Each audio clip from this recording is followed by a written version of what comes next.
দেখেন, আমরা বাংলাদেশে থাকি। আমরা বাংলাদেশে থাকার কারণে অনেক বৈষম্যের শিকার হই, অনেক ধরনের সুবিধা থেকে বঞ্চিত হই। তেমনই একটা অসুবিধা হচ্ছে আমাদের লেখাপড়ার যে সিস্টেম রয়েছে, আমরা পড়াশোনা যেই অনুযায়ী করি সেই অনুযায়ী দেখা যাচ্ছে আমাদের 22 থেকে 24 বছর জীবন থেকে হারিয়ে যায়, অথচ আমরা কিছুই শিখছি না। যেমন ধরেন, আমরা স্কুলে ভর্তি হই, কলেজে ভর্তি হই, ইউনিভার্সিটিতে ভর্তি হই, এগুলো সম্পূর্ণ মুখস্থ বেস পড়াশোনা, এবং এই পড়াশোনা করে কর্মজীবনে কোনো ক্ষেত্রে কোনো কাজে আসে না।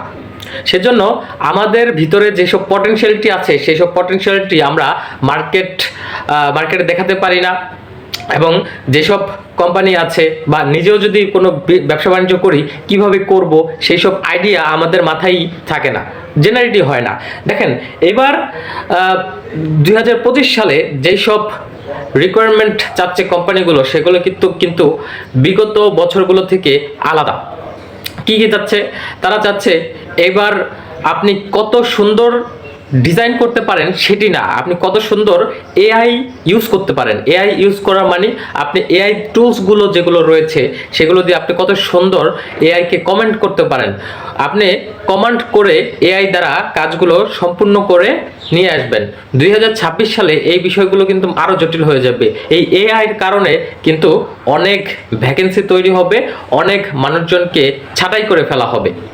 সুতরাং আপনার এই 25 সালে যদি আপনি একটি স্কিল শিখতে চান, সেটি এআই বেস হতে হবে। এআই দ্বারা আপনি যদি নিজেকে সেলফ সাফিসিয়েন্ট করে ফেলতে পারেন, তাহলে কাজের অভাব আপনার হবে না, আপনি চাকরি পাবেন। এবং আপনি আপনি যদি এআই দ্বারা নিজেকে প্রশিক্ষণ দিতে পারেন, বা আপনি যদি এআই ইঞ্জিনিয়ার হয়ে যেতে পারেন, সেই ক্ষেত্রে এআই ইঞ্জিনিয়ার বলতে হচ্ছে এআই প্রম্পট ইঞ্জিনিয়ার, যেটা দ্বারা হচ্ছে আপনি এআইকে কমান্ড করবেন। এই ইঞ্জিনিয়ার যদি আপনি হয়ে যেতে পারেন, আপনার স্যালারি দিনকে দিন হাই হতেই থাকবে, আপনার প্রমোশন হতেই থাকবে। দেখুন, যেমন এআই মানুষের কাজ নিয়ে নিচ্ছে, ওরকম এআই কিন্তু কাজ বৃদ্ধিও করবে।